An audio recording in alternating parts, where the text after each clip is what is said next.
This is my reading update. These are the books that I have finished so far. Lee's Girls, I gave it 3 stars. The Lady of Arlington, I gave it 4 stars.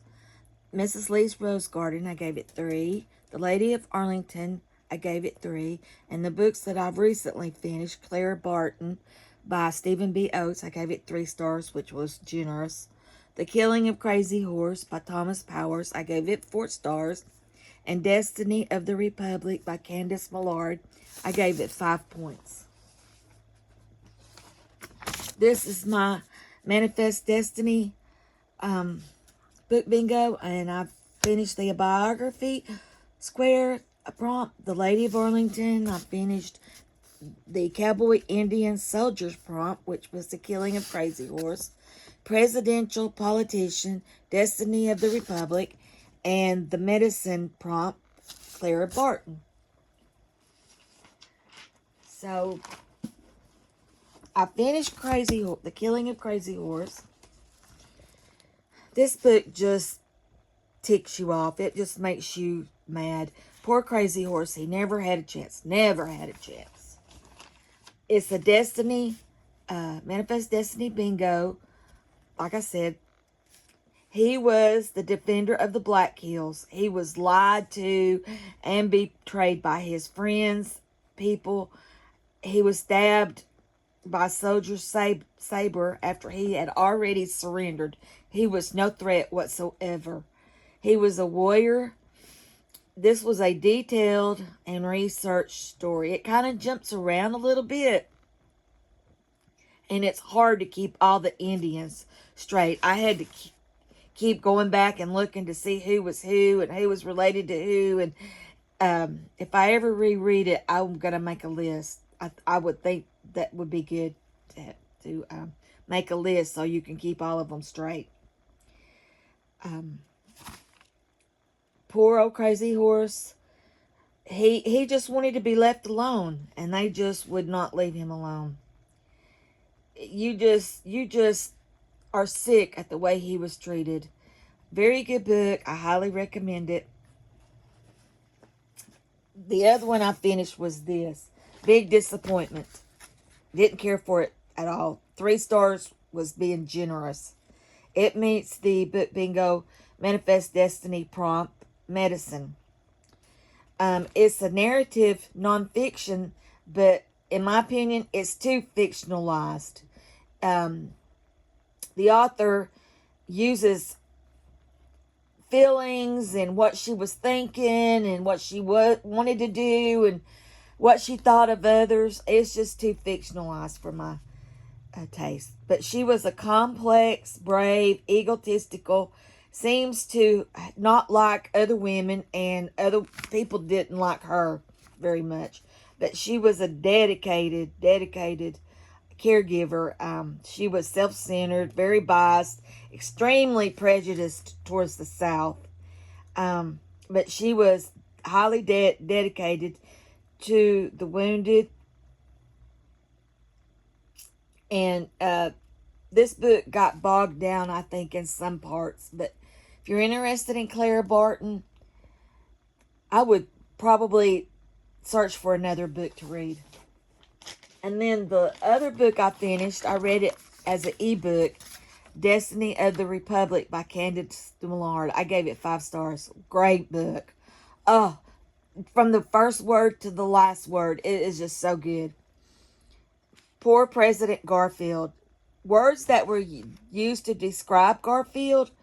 He had a sunny, sweet disposition. He was kind, patient, cheerful, loved life, warm, expressive, friendly, compassionate, loyal, kind, had integrity, was intelligent. He was a humanitarian, loved books, loved reading, very patriotic. He genuinely cared about people, animals, and the country. He was a scholar, military hero, and he had a brilliant mind. He lost his dad at an early age, and his mother struggled in extreme poverty. He worked as a janitor to pay for college, and in 2 years, he was teaching and was president of the college. He was appointed to the state Senate, Congress, and nominated for president, having never campaigned for any of the offices. He didn't want the presidency. He turned it down, but they just kind of forced it on him, and he finally agreed. He was assassinated 6 months into his term by a nutcase, Charles Guiteau. He was a deranged, delusional. He felt he was responsible for Garfield's election and that he deserved a government job. He had been flagged by Garfield's secretary to not be allowed in the White House, and everyone knew who this crazy guy was, but he was never apprehended. He was a religious fanatic who lived in a cult compound. The bullet initially did not kill Garfield, but it was the ignorance and incompetency of his doctor, Dr. Bliss. He continually probed Garfield's wound with dirty fingers and dirty tools, and would not listen to the advice of other physicians, and he would not follow Joseph Lister's research on germs and disinfecting tools, which Europe at this time was following this practice, but American doctors just absolutely refused. An interesting fact, Robert Todd Lincoln was Garfield's Secretary of War, and he was present in person at all three presidential assassinations, Lincoln, Garfield, and McKinley. Dr. Bliss was very egotistical. He repeatedly ignored any kind of advice. Alexander Graham Bell was developing a machine to detect metal, and he offered his services, and Dr. Bliss let him, but he could only search one area of the body, the right side. If he had been allowed to search the left side of President Garfield's body, he would have found the bullet, and President Garfield would most likely have survived. But again, he ignored Bell's advice. He ignored Bell's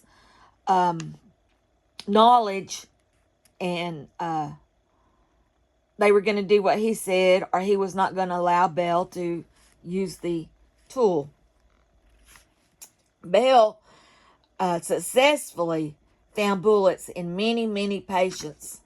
So if Dr. Bliss had only listened to Alexander Graham Bell, President Garfield would have survived. Garfield was very much loved by everyone.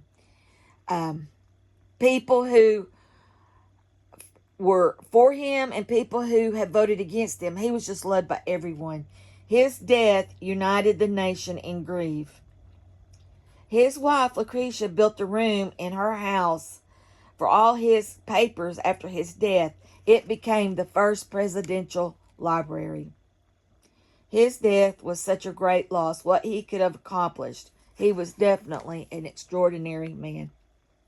I can understand why everybody loves this book. It's an easy read, and it's easy to understand. You immediately care about Garfield and relate to his story of poverty to presidency. It is so well written. It leaves you wanting to know more about this amazing man who is pretty much forgotten president. I, like most people, only knew him as an assassinated president who only was president for a few months. I fell down the rabbit hole of wanting to read and know more about this man. I highly recommend this book. It definitely leaves you wanting to know more and to read more of this author's books.